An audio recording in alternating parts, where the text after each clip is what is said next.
Hi everyone, today I'm going to show you how I can create this simulation in Blender using the flipfluids add-on. You can find a link to the add-on via the link in the description. Now let's get started. First let's delete the camera and the light and duplicate the cube.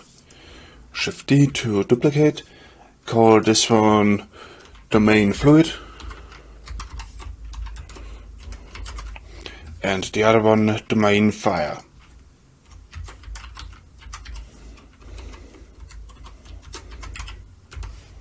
Let's hide both of them for now and add a Suzanne. Control 3 to subdivide and go to the modifiers and apply the subdivision surface modifier by pressing Control A and shade smooth. Now add a UV sphere, scale it down to somewhere around here, move it up to here, and now let's go here and keyframe the X and Y location, drag the timeline up and change it to the graph editor. Now click on this drop down here, select the X location and press N. Go to the modifiers and add a noise modifier. Now if you press play we have something like this. Let's go into top view so we can control this better. Scale it up like this. And set the strength to somewhere around here. Maybe scale it even bigger. Like this. Now let's copy the modifier and first set the scale to 4 for example, because I think it was a little too strong. Now copy the modifier here and paste it to the Y location and change the offset. Now if you have the flipfluids add-on installed, go to Physics Properties, select flipfluid and set the type to inflow. Now select Suzanne and again flipfluid and set it to obstacle. One more thing we need to do for the UV sphere is to check export animated mesh. Now let's bring back the fluid domain and scale it up. Like this, and now on the set, go to flipfluid again and select domain. Set the resolution to 200. Maybe let's scale it a little bit bigger on the set, like this, and now on the X and Y by pressing S-Shift-Z, like this. One more thing that we need to do for the domain is to type in viscosity up here, viscosity, and now check viscosity. Now add another cube, and this will be the outflow for the fluid, so move that to the bottom. The reason I'm adding this is because we'll only see this area in the final render, so we don't need the fluid down here. It will just make the baking longer otherwise, because it will accumulate at the bottom of the domain. So with the cube selected, press S-Shift-Z and make sure that it's positioned like this, so that it intersects with the domain here. Now select the outflow again and let's call it outflow. And under the flipfluid, let's set it to outflow. Now let's select the domain again, and if you haven't already saved, you'll see an option to save here. I already did that, so I only have to press Ctrl S to save, or you can of course go to File and save. So now let's bake after you've saved. And the cool thing about the flipfluids add-on is that you can still work on your scene while it is baking. Just don't change anything about the outflow or the obstacle, for example, except for the shader, for example. And now if we change this back to the timeline and go to frame 1, we can already see the fluid. Now that it's done baking, let's go back to frame 1 and select the fluid. Go to fluid under the physics properties and set the type to flow. Set it from smoke to fire and smoke, and set it from geometry to inflow. Now bring back the fire domain and select it, fluid, and make it a domain. Multiply 32 times 8. Now scale it to roughly the same size as the fluid domain, like this. Check adaptive domain, dissolve, and noise.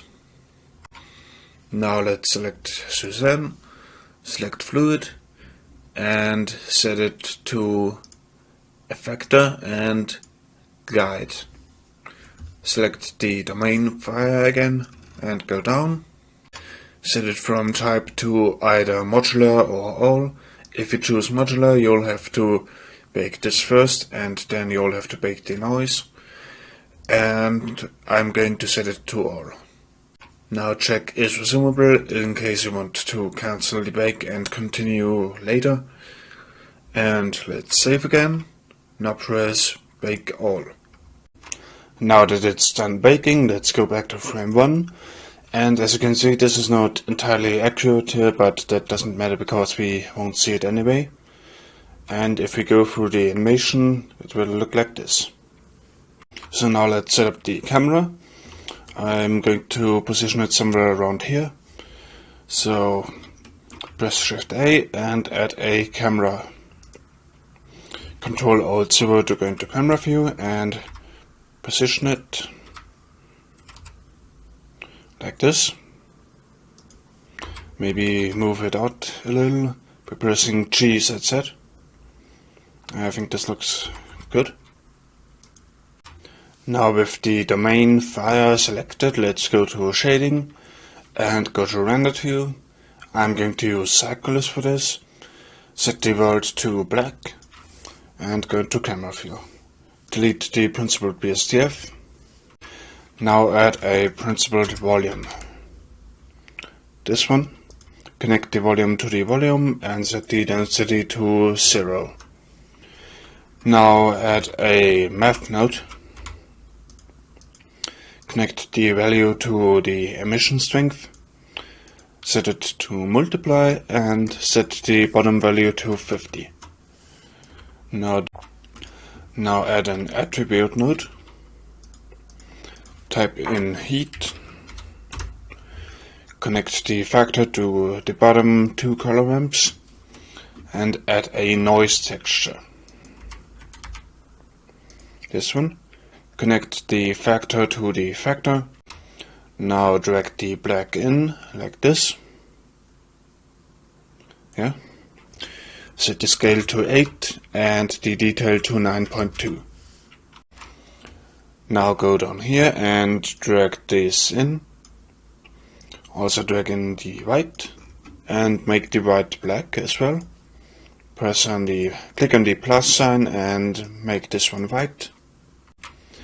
Now for the bottom one, I'm going to drag in the black and make it red. Like this. And make the white yellow. Like this. So now let's delete the principled BSDF and add a glass shader. Connect it to the surface and make it yellow, like this. For Suzanne, I'm going to create a new material, delete the principled BSDF and again add a glass shader. Connect it to the surface again, and let's set the roughness to leave it at 0. And for the color, I'm going to go with this. For the render properties, I'm going to use 128 samples with denoise enabled. If you have an NVIDIA GPU, you can use optics as the denoiser or OpenImage denoise. If you don't, then you can only use OpenImage denoise, but I have one and I prefer optics. Under color management, let's go to View Transform and set it from filmic to standard and set the look to high contrast and the exposure to -1. Now I think the fire is a little too red, so let's go to the domain and change the color. I think something like this looks better. And let's also change the color of the fluid.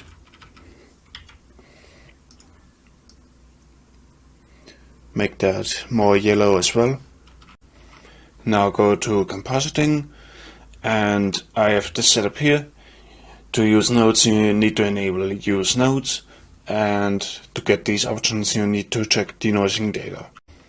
Now let's create an output folder. I already created one for that. So let's go there and call it renders. If you put an underscore after the name, Blender is going to automatically assign numbers to the frames.